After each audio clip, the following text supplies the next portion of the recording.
여러분 안녕하십니까? 2023 제17회 세계 해양 포럼 조선 해양 세션에 오신 것을 환영합니다. 지금부터 조선 해양 세션을 시작할 텐데요. 본 세션의 주제는 2050 탄소 중립 시대 오션 모빌리티 및 해양 디지털 솔루션 기술의 대전환입니다. 아울러 본 세션은 현재 저희 공식 홈페이지와 유튜브 채널에서 한국어와 영어 양 채널로 실시간 함께하고 있사오니 혹시 강연 들으시면서 질문 있으시면 실시간 Q&A도 이용해 보시면 좋겠습니다.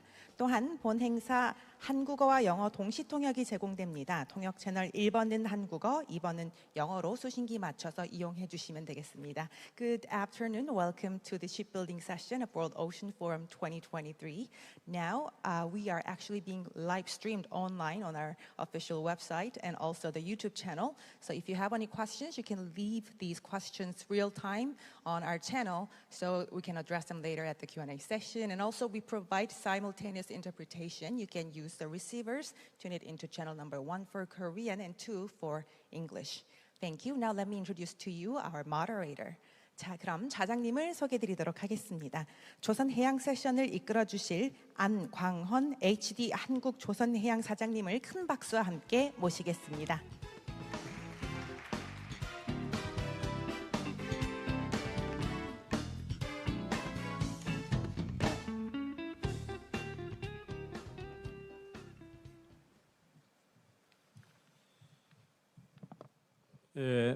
여러분 안녕하십니까? 저는 방금 소개받은 한국조선해양 안광헌입니다.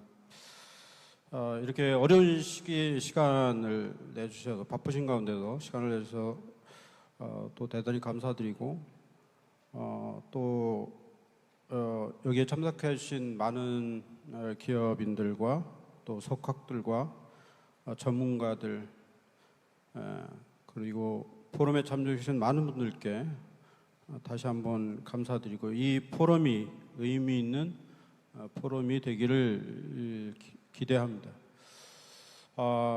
전 세계에서 한국에서 이런 포럼을 특히 조선해양에 관련된 포럼을 하게 되면 전 세계에서 많은 분들이 상당히 많은 기대감과 미래에 대한 방향을 어떻게 가고 있는지를 저보다 초점을 맞춰 있습니다. 그 이유는 지금 전 세계가 지금 지향하고 있는 탈탄소의 방향을 리드하는 특히 선박 분야, 조선의 해운 분야가 한국이 선도하는 과정에서 모든 기술이 가장 먼저 진보를 하고 있고 발전을 하고 있기 때문이기도 합니다.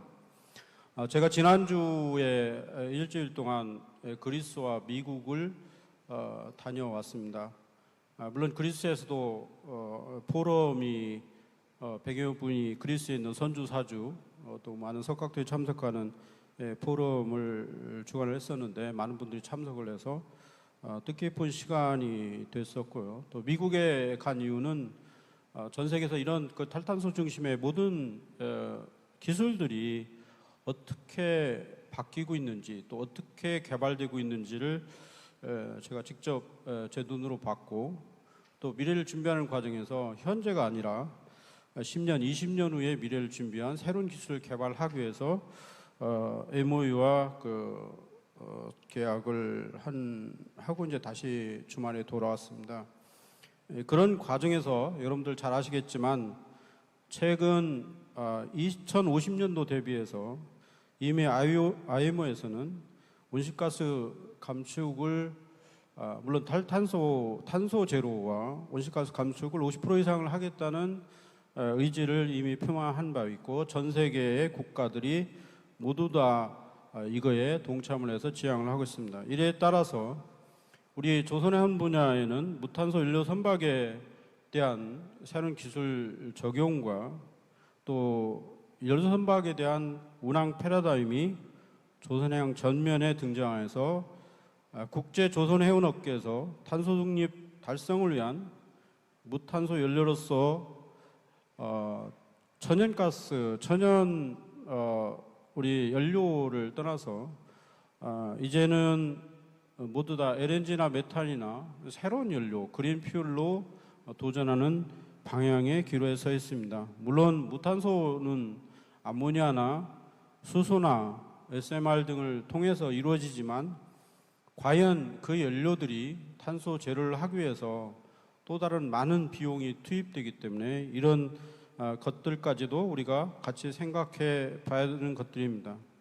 이제 앞으로 무탄소 연료에서 그린필로, 수소, 암모니아, 바이오연료, 수소 연료전지를 중심으로 해서 새로운 기술들이 계속 전개되고 있고, 또 이에 따라서 하이브리드 전기 추진 및 운항선들이 실증이 지금 되고 있습니다. 또한 부가적으로 기존 선박은 어떻게 할 것이냐에 따라서 우리가 많은 기술 개발을 하고 있는데, 거기에 따라서 이제 탄소 포집이라든지 포집된 탄소를 어떻게 할 것인지 이런 부분들도 신랄하게 지금 준비를 하고 있습니다. 이기에 따라서 오늘 여러분들이 그동안 궁금해하고 과연 미래 기술은 어떻게 할 건지, 어떻게 하고 있는지를 대해서 우리가 네 부분의 세션을 두고 지금 진행을 중입니다. 오늘 조선행 세션에서는 2050년 탄소 중립 시대 오션 모빌리티 및 해양 디지털 솔루션 기술이 대전환에 대해서 여러분들이 잘 아시는 2D, 3D가 아닌 2D로 해서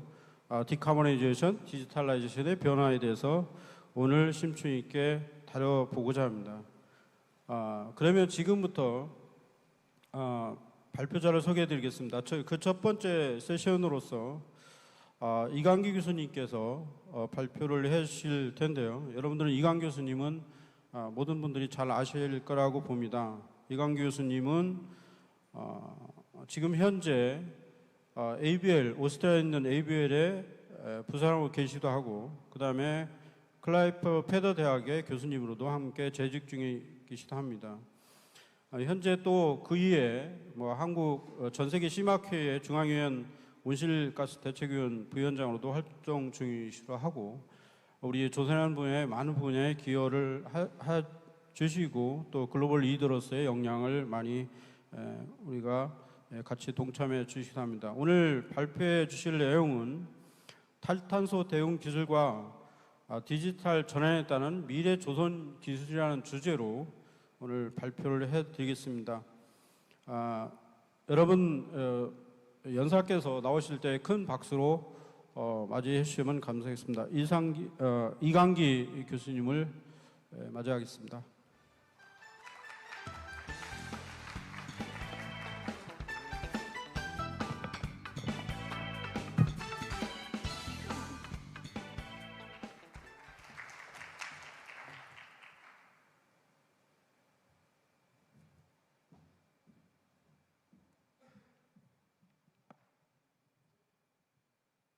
Hello everyone. 여러분 안녕하십니까? 먼저 오늘 이 자리에 초청을 받게 되어서 정말 기쁘게 생각합니다. 다시 한번 주최 측에 감사의 말씀을 드리고요. 또한 이 자리에 오게 돼서 정말 영광입니다. 지금 현재 부산에서 굉장히 다양한 행사들이 많이 진행되는 것으로 알고 있습니다. 그럼에도 불구하고 소중한 시간을 내주셔서 오늘 이 자리에 참석해 주신 모든 분들께도 감사의 말씀을 드리고 또 제 발표를 들어주셔서 감사하다는 말씀 드립니다. 사실 지금 한 이제 15분 정도 발표 시간이 주어졌는데요. 사실 15분으로는 다루기 좀 어려운 주제라고 생각이 듭니다. 하지만 15분 발표이지만 이 15분 발표를 듣고 또 기후 이슈라든지 우리 목표에 대해서 좀 더 재고해 볼 수 있는 기회가 되었으면 좋겠습니다. 제 발표 주제는요. 안 선생님께서 요청을 주신 부분인데요. 그래서 녹색 기술, 디지털 전환에 대한 부분이 되겠고 여기에다가 제가 주제를 하나 더 추가를 했습니다. 그래서 라이프 사이클 관리에 대한 내용을 이야기를 해볼 것이고 또 녹색 미래 조선 기술에 대해서도 말씀을 드리고자 합니다. 특히 이제 이 글라스고 미팅 이후에 16차 당사국 총회 이후에 그린 시핑 코리더라고 하는 개념이 나왔고 그리고 이제 최근에 24개국에서 17 당사국 총회 때 또 이미 서명을 했었었고, 일단 40개 기관이 현재 이 그린 쇼핑 코리더에 참여를 하고 있습니다. 그래서 이 녹색 해운 회랑이라고 하는 이거에 대해서도 좀 더 자세히 말씀을 드리도록 하겠습니다. 여러분들한테도 좀 함께 해달라라는 부탁으로도 말씀을 드리는 것이고, 예, 함께 협력해야 된다라는 좀 더 구속력 있는 그러한 가이드라인이라고 하겠습니다. 사회자분께서도 말씀을 하셨다시피 한 기관이 지금 이 문제를 해결할 수가 없습니다. 사실 지금이야말로 우리가 모두 협력해야 하는 시점입니다. 그렇지 않게 되면 사실 이 문제를 해결하는 것이 매우 어려울 것입니다. 예, 그래서 이러한 메시지를 강조하면서 오늘 발표를 진행해 보고자 합니다.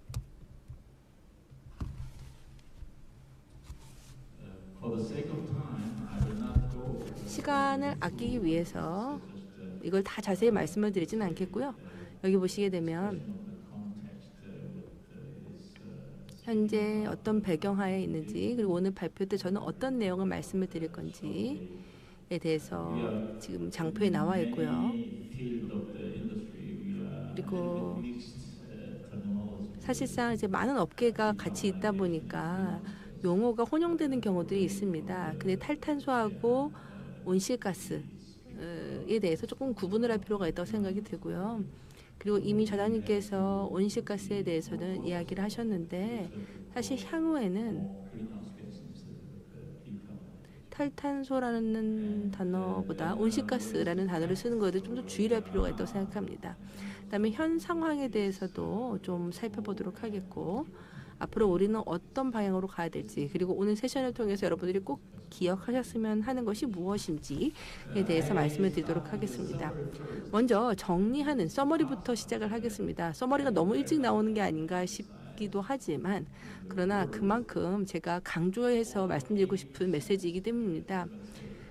그래서 여기 보시면 80%라고 되지만 어떤 사람들은 90%라고도 얘기를 하는데요. 전 세계 모든 이 재화의 수송이 80% 혹은 90%가 해상 운송에 의한 것이다라고 되어 있습니다. 그만큼 해운이 없다라고 한다면 사회가 제대로 돌아갈 수가 없는 것이죠. 80% 이상이라는 얘기는 사실 어마어마한 수치입니다. 전체 운송, 수송의 80% 이상이 해운에 의해서 이루어진다라는 것이죠. 이것이 정말 중요한 메시지이고요. 또 한 가지 여기에 좀 추가해서 말씀을 드리자면은 해상 운송은 가장 친환경적이고 가장 친생태적이고 또한 가장 청정한 운송 방법이라는 것입니다. 지금 오른편에 보시면은 아시겠습니다만, 자 여기 보시게 되면은 해상 운송하고 철도 운송을 비교하고 있는데요. 철도 운송의 탄소 배출량이 해운의 2배입니다.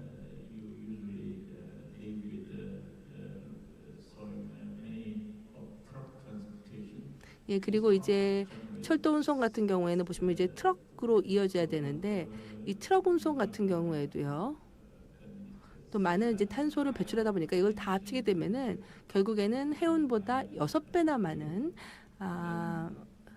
탄소가 배출이 된다고 합니다.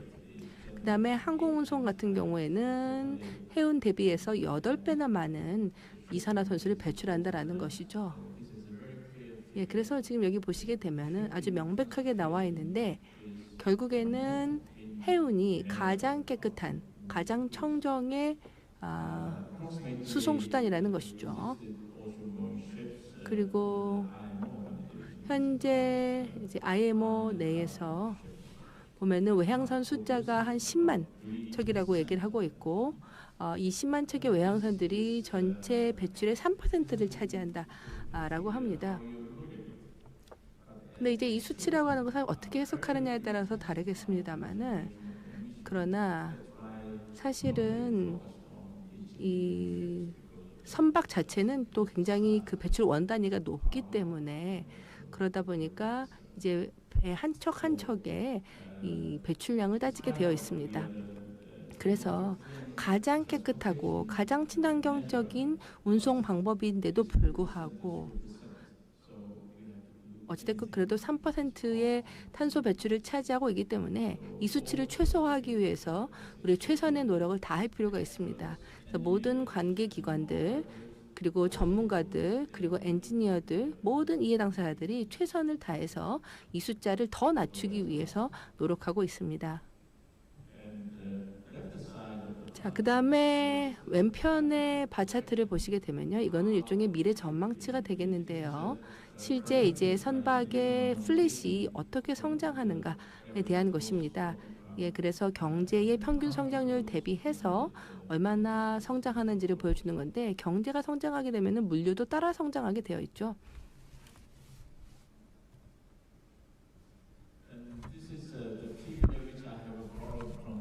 예, 그다음에 이 수치는 보시게 되면은 굉장히 이제 유명한 DMV에서 나왔던 수치입니다. DMV 같은 경우에 보시게 되면은 해상 에너지 전망이라고 하는 보고서를 내놓고 있고요. 에너지 전환에 대한 보고서를 내놓고 있는데 지금 올해 관련된 수치입니다. 예, 그래서 아주 최신 수치가 되겠습니다. 자세히 말씀을 드리진 않겠습니다만 여기서 이제 꼭 말씀을 드리고 싶은 것이 여기 보시면 수소에 대한 전망치는 보시게 되면 해운에서 필요로 하는 수요를 충족할 만큼 충분하지가 않다라는 것이죠. 사실 수소 연료는 여전히 제대로 지금 양산이 되지는 않고 있는 단계이고 그러다 보니까 해운업계에서 효과적으로 쓸 수 있는 에너지는 아닙니다. 그러다 보니까 이제 해운업계 관련해서 지금 우리가 전망하고 있는 거는 바로 이제 이 수치가 올라갈 것이라는 거죠. 지금 잘 보이실지 모르겠어요. 여기 보시게 되면은 세계 해상업계에 있어서의 이제 에너지 수요가 나와 있습니다. 지금 빨간색으로 표시되어 있는 부분이요. 이게 바로 이제 석유, 즉 화석연료가 되겠습니다. 2025년부터 지금 보시게 되면은 2050년도까지 급격하게 줄어들 것이다라는 것이죠. 예, 그래서 앞에 슬라이드에서도 말씀을 드렸지만 경제 성장에 따라서 해운에 대한 수요도 올라갈 것이고 그만큼 에너지에 대한 수요도 올라가게 될 텐데 그러면은 이 에너지라고 하는 것은 적절한 대체 에너지가 되어야 됩니다.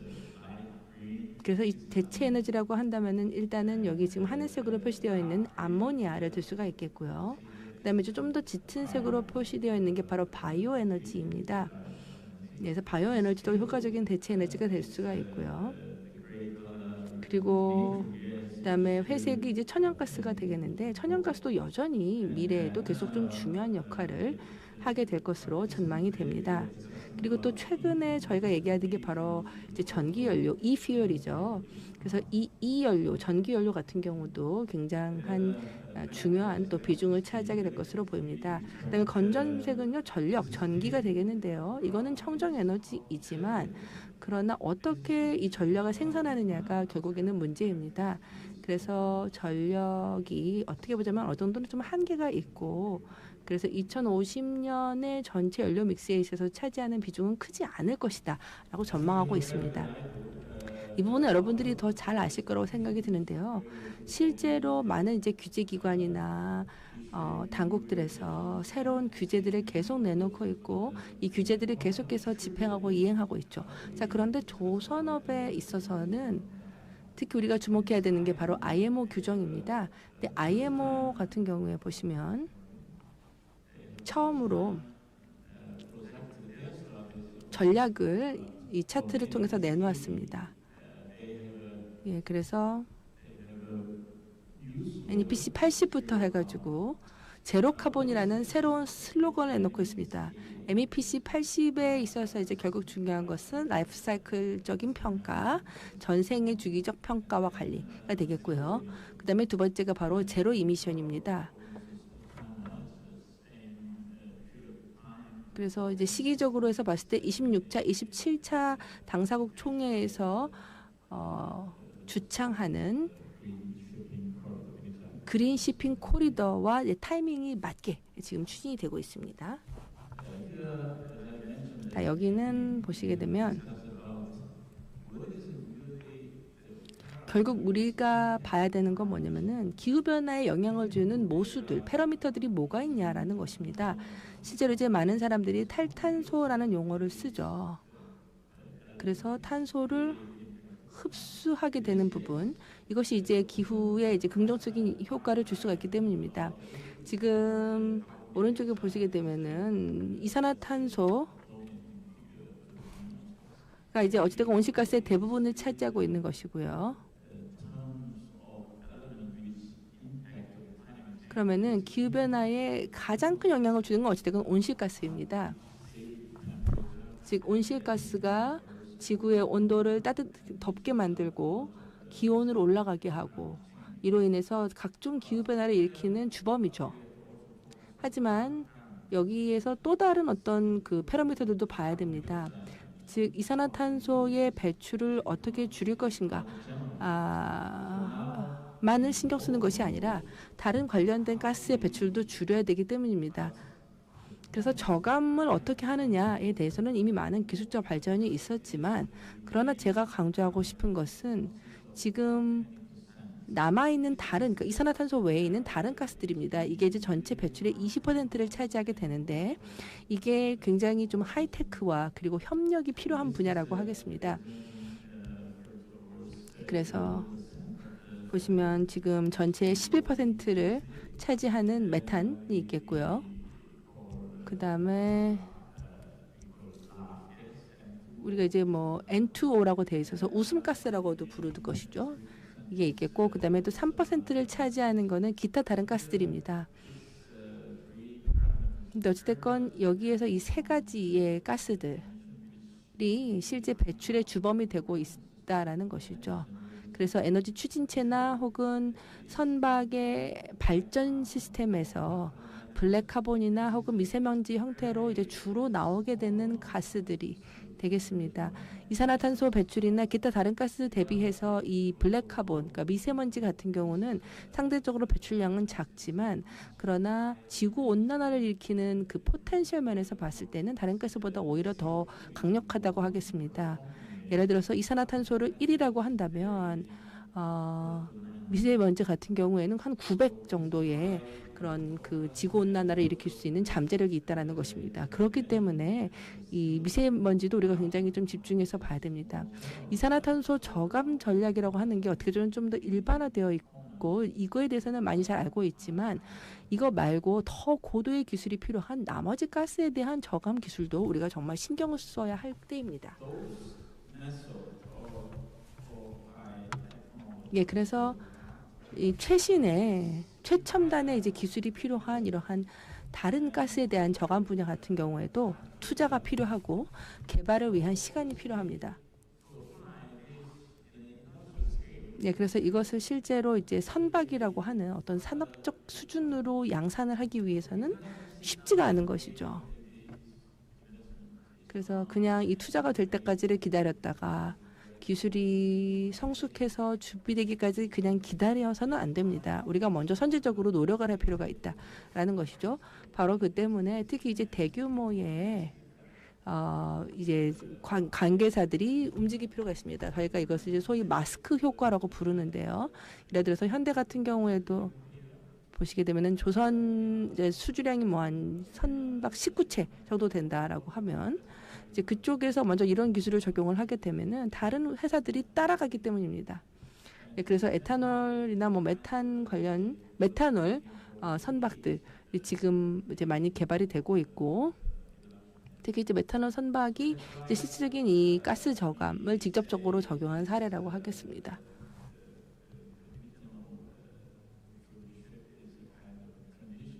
예, 그래서 어떻게 보면 메탄올 선박이 전환기에 있는 일시적인 솔루션입니다. 이게 어떤 영구적인 계속 지속돼야 되는 솔루션은 아닙니다. 실제 탈탄소와 제로 이미션 그리고 온실가스 저감 관련된 목표를 달성하는 데 있어서 우리가 거쳐가게 되는 일종의 가교 기술이라는 것이죠. 그래서 일단 지금 현실적으로 그래도 그나마 시도해 볼 수 있는 좀 더 클린하게 만들 수 있는 기술이 바로 메탄올 기술이 되겠습니다. 그래서 메탄올 기술을 지금 개발하고 투자를 하고 있는 것입니다. 자, 여기 이 사진에 나와 있는 게 바로 이제 한국에서 출항이 된 첫 메탄올 선박이 되겠고요. 현재 코펜하겐 모항 가까이 이제 가 있는 상황입니다. 그래서 어떻게 보자면은 이것이 어떻게 보자면 일종의 실증 사업이 되는 것이죠. 어느 정도 이 관계자들이 의지가 있는지, 배출 저감에 어느 정도 의지를 갖고 있는지를 보여주는 일종의 실증 프로젝트라고 하겠고요. 이런 실증 사업들이 이제 이루어지게 되면 그 다음에 이제 그리스나 기타 다른 관계 회사들에서 그 뒤를 이어서 지금 암모니아를 연료로 사용하는 선박이라든지 이런 기타 다른 선박들을 또 이제 추가적으로 개발을 하게 됩니다. 이렇게 되면서 점점 더 보다 청정의 연료를 향해서 우리가 진일보할 수 있게 되는 것입니다. 자, 그렇다면 이러한 배출 저감을 위해서 어떤 기술이 있느냐라고 할 때 크게 네 가지로 정리해서 볼 수가 있습니다. 하나는 연료에 대한 부분이 되겠고, 또 하나는 발전에 대한 부분이 되겠고요. 그 다음에 추진체에 대한 기술도 있겠고,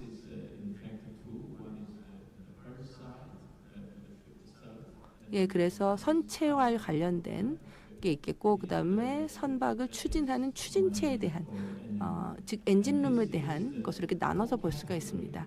그 네 가지의 카테고리가 되겠고요. 현재 기술은 여기에 이제 더 발전을 해가지고 이 네 가지의 카테고리에 더해서 또 추가적인 카테고리가 나오고 있습니다. 예를 들어서 연료전지 기술, 그 다음에 탄소 포집 기술, 그 다음에 탄소 포집 이후에 어떻게 이 탄소를 메탄올과 같은 연료로 전환시킬 것인가에 대한, 즉 전기분해와 관련된 기술들이 있습니다. 그래서 이러한 최첨단의 기술들도 지금 거의 이 성숙도가 많이 발전을 해서 곧 응용이 될 수 있을 거라고 생각이 듭니다. 그래서 이게 일체형으로 갈 수도 있고 하이브리드 형태로 갈 수도 있는데요. 어찌됐건 점점 더 선박 설계는 그렇기 때문에 복잡해질 것으로 생각이 듭니다. 하지만 복잡해지더라도 함께 이 문제를 해결해 나갈 수 있을 것으로 생각합니다. 자, 그럼 미래 시나리오는 어떠냐? 사실 어떤 천편일률적인 정답이라는 것은 없습니다. 결국 미래 시나리오는 굉장히 다양하고 복잡해질 것입니다. 고도의 복잡성을 요구하는 미래가 펼쳐지게 될 것입니다. NEM이라는 에너지 솔루션 업체에서 나와 있는 이 그림인데요. 그래서 일부 선박 같은 경우는 LPG 기반 혹은 메탄올 기반 혹은 암모니아 연료를 사용하는 경우도 있겠고, 수소연료 선박도 있겠고요. 바이오연료 기반의 선박들도 등장하게 될 것입니다. 굉장히 다양한 선박들이 혼재하게 되는 것이죠. 그래서 선주의 의도나 선주의 투자 의향에 따라서, 즉 다시 말씀드려서 항로나 아니면은 선종이나 아니면은 그 연료의 다양성에 따라서 선주가 선택하는 방식대로 해서 다양한 선박들이 등장하게 될 것이다라는 것이죠. 자, 그런데 이러한 미래에 있어서 선결 조건은 바로 디지털화입니다. 디지털화가 없었다고 한다면 이런 미래는 불가능할 겁니다. 여기 보시게 되면은 또 다른 회사에서 지금 내놓고 있는 컨셉 그림이 되겠습니다. 자, 그래서 디지털화라고 할 때 이 용어 자체도 굉장히 혼란스러울 수가 있습니다. 그래서 크게 세 가지를 정리해서 말씀을 드리고 싶은데요. 첫 번째는 디지타이제이션입니다. 그냥 아날로그에서 디지털로의 데이터 전환을 얘기하는 겁니다. 그래서 이 데이터 전환만 있을 때는 디지타이제이션이라고 부릅니다. 이것은 굉장히 기초적인 기술입니다. 그래서 업계에 적용하기에는 아직까지 성숙하지 않은 굉장히 좀 기초적인 단위의 기술이라고 하겠습니다. 이제 여기에다가 디지털라이제이션, 디지털화라고 하는 용어가 있겠는데요. 이 디지털화라고 하는 것은 데이터의 일부를 디지털 형태로 전환을 시켜가지고 업무에 적용하는 겁니다. 그러면 이게 디지털화가 됩니다. 그런데 우리가 필요한 것은 바로 디지털 대전환입니다.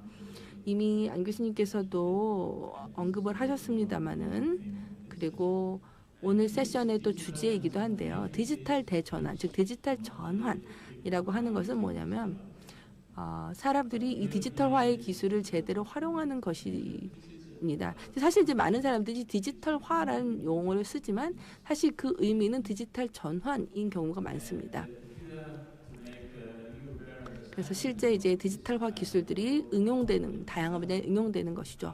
여기 보시면은 몇 가지 사례가 나와 있는데요. 지금 DMVGL하고 NTNU 그리고 신테프가 함께 추진하는 프로젝트입니다. 이 세 곳이 다 이제 노르웨이 회사들이죠. 이 기업들이 디지털 대전환을 시작하였습니다. 그 자체로도 굉장히 고무적이고 좋은 것이지만 그러나 사실은 각 기관별로 해서 디지털화된 각각의 데이터가 있습니다. 그러다 보니까 서로 커뮤니케이션을 할 때에는 일단은 데이터를 서로 교환하기 위해서 물꼬를 틀 필요가 있고요. 그런 다음에 표준이 만들어져서 데이터를 잘 교환할 수 있어야 됩니다. 그렇지 않게 되면은 데이터를 교환하더라도 이것이 산업용으로 제대로 쓰일 수가 없게 된다라는 것이죠. 그래서 디지털 대전환에 적용할 수가 없게 되는 겁니다. 그렇기 때문에 우리에게 필요한 것은 일종의 오픈 플랫폼이 필요합니다. 개방형 플랫폼에서 표준화된 규칙이 적용이 됨으로써 이 규칙을 기반으로 모든 사람들이 다 함께 커뮤니케이션을 하고 그리고 데이터에 대해서 서로 공통의 이해를 갖춰서 자기 시스템을 적용할 수 있도록 해야 되는 것입니다. 바로 그 때문에 일부 기업들 혹은 기관들이 함께 이런 식의 함께 모여가지고 지금 여기 보시면 6개의 쉽 모델을 기반으로 오픈 플랫폼을 구축을 하였습니다. 그래서 각 기술 리더들이 자기의 데이터를 이 플랫폼에다가 올려놓게 되고 이 플랫폼을 구현하는 것이죠. 그래서 2년 반 동안 이러한 작업들이 실제 추진이 되었습니다. 자, 그러면 결론을 좀 말씀을 드리도록 하겠습니다.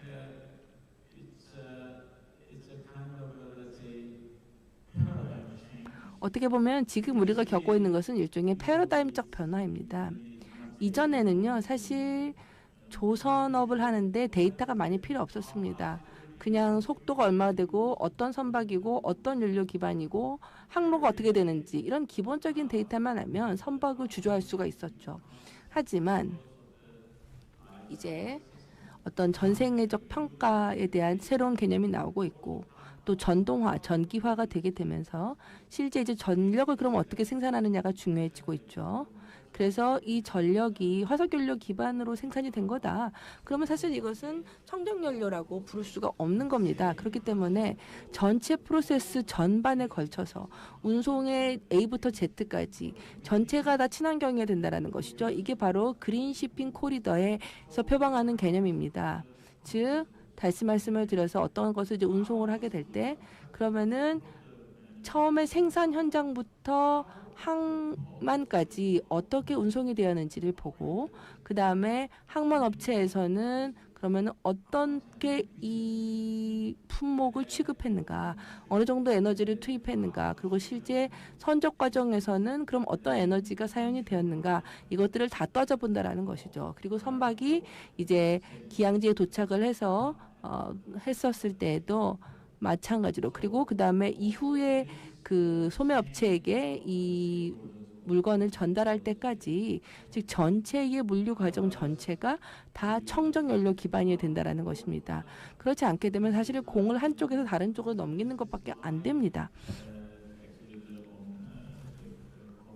예, 그래서 글래스고에서 있었던 26차 당사국 총회 때 영국 정부도 또 덴마크 정부도 실제로 이런 메시지를 전달을 했었었고 특히 이제 해운 그리고 조선의 중심국들에게 서한을 이제 보냈었습니다. 그래서 24개국이 동조를 해서 이러한 녹색 해운 회랑을 구축하게 되었습니다. 한국 정부 그리고 미국 정부도 그래서 한국에서도 이제 세 곳의 항구 즉 부산, 마산 그리고 한 곳 더 있었는데요. 여기서 이제 참여를 했고 미국에서도 타크라움하고 엔넷비스에서 함께 참여를 하였습니다. 그래서 이 항구들이 어떻게 보자면 이 그린 코리도를 구축하기 위한 어떤 연습 항구로서 이제 의지를 갖게 되었고요. 그래서 한국과 미국 정부가 함께 이 부분에 있어서 협력하기로 하였습니다. 그렇게 되면서 좋은 선례를 남길 것으로 생각이 듭니다. 그래서 실제 시험을 해보고 할 때에 어떤 난관과 어떤 문제가 있을 수 있는지를 미리 파악을 이제 할 수 있게 될 것입니다. 그래서 일단 중요한 것은 이 공급망 안에 있는 모든 이해 당사자들이 다 같이 녹색화를 추진해야 된다라고 하는 것이 되겠고, 그 다음에 두 번째는 이 생태계 내에서 사용되는 모든 에너지를 다 따져봐야 돼서 전 생애에 걸쳐서 에너지가 어떻게 생산되고 실제 어떻게 소비되든가 하는 이 전 과정이 관리될 필요가 있다는 것입니다. 즉 라이프 사이클의 관리가 필요하다라는 것이고요. 또한 해운업계는 뭐 어쨌든 돈을 벌어야 되죠. 돈을 벌어야 사업을 하는 것이고, 사업을 해야 사회에 기여를 할 수가 있는 것이죠. 그래서 이러한 목표들을 달성하기 위해서 또 우리가 생각해 봐야 되는 것은 전체 총소요 비용이 그럼 얼마나 될 것인가를 따져봐야 됩니다. 즉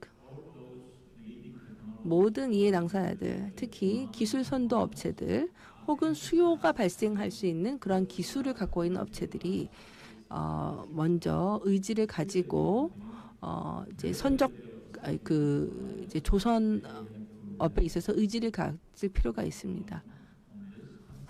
그래서 이러한 개념들을 받아들이고 또한 이것을 이제 현실화시키기 위해서 많은 노력을 할 필요가 있습니다. 예, 이것으로 제 발표를 마치겠습니다. 감사합니다.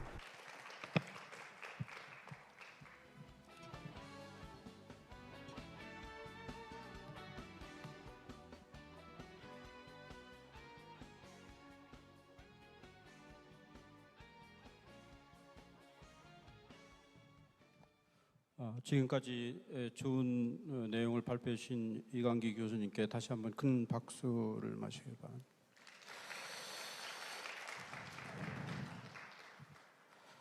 세상은 이렇게 다양하게 많은 부분에서 주제를 주고 또 주제에 따라서 상당히 발빠르게 진행되고 있습니다. 제가 특히 최근에 많은 부분에서 얘기를 하는 과정 중에 시대의 변화, 기술의 변화가 옛날에는 5년 후, 10년 후, 50년 후의 계획을 세웠다면 이제는 5개월, 1년, 3년의 계획을 세워야 되는 그런 발빠른 움직임이 있고 세계의 트렌드가 그렇게 따라가고 있습니다. 우리가 탈탄소를 우리가 IMO에서 발표한 게 2019년도, 20년도였었는데 그때만 해도 우리가 암모니아는 2050년도 얘기였고 또 뭐 퓨얼셀이라든지 전도와 이런 것들 2050년도 얘기였었는데 지금 이미 시작되고 있다는 것들이 많이 여러 군데서 우리가 볼 수가 있습니다.